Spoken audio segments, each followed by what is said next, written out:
All right, so we've officially made it through halfway through the season for high school football. A lot of teams, they're not trying to move over to district play. And one of the district games that we'll have here in week 6 between the Goliad Tigers and the Palacios Sharks in 3A Division 1. And the game will be at Palacios, and the teams right now, they're going in different directions. For Goliad, they're 3-1 this season. They have wins over Tidehaven in week 2 and then against Industrial in week 3. And their only loss was back in week 1 versus East Bernard. And quarterback Hein Wellick has been a huge factor for the Tigers this season. Their wide receiver Lamont Franklin also been huge as well there for the Tigers. So we'll see how they do.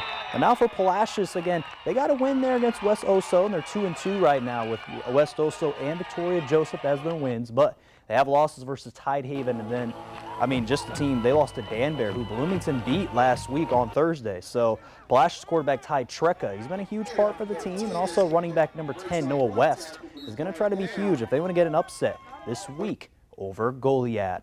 Now let's head to our viewer poll, where I asked everyone earlier today who was our player of the week back there in week 5. And here are the options. We had Ganado quarterback Bryce Holman, Bloomington Bobcats running back Aiden Gardner, Refugio running back Jordan King, and then Yoakum quarterback Troy Cuellar. And people, you're picking Bloomington running back Aiden Gardner. How about that? Again, big upset, obviously, against Danbury last week for Bloomington. Bryce Holman did have a great game, though. He had 5 touchdowns last game and a blowout win versus Flatonia. So, both of them good representations, but props up to Aiden Gardner for now. We'll see if it changes at all at 10. Now let's check out the state football rankings, again, with some of our Crossroads teams. And we start with 4A, El Campo. They got to number 7 after they were number 10 last week after beating Giddings. And then in 3A Division 1, Edna stays at number 4, 4-0 this season. Goliad stays at number 9 there. And then down to 2A Division 1, Refugio is at number 2, and Ganado is still at number 3.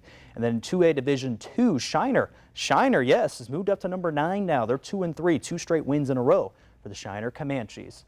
And everyone, it is that time for some playoff baseball in the MLB. The wildcard games begin tomorrow afternoon in the AL. I already know kind of what the matches will be. It'll be the Kansas City Royals and the Baltimore Orioles. And then you got the Detroit Tigers versus the Houston Astros in a best-of-3 series. And Game 1 will start tomorrow at 1:30 p.m. right here on KVU TV ABC. And starting pitchers for both teams will be Game 1 will be Tarek Skubal there for the Tigers, and then Framer Valdez will be for the Astros. And again, the Astros, they need to win 2 out of 3 to move on to the ALCS. So you saw Don there just clapping, getting excited, and everybody else. See if they can take care of business here going on tomorrow afternoon.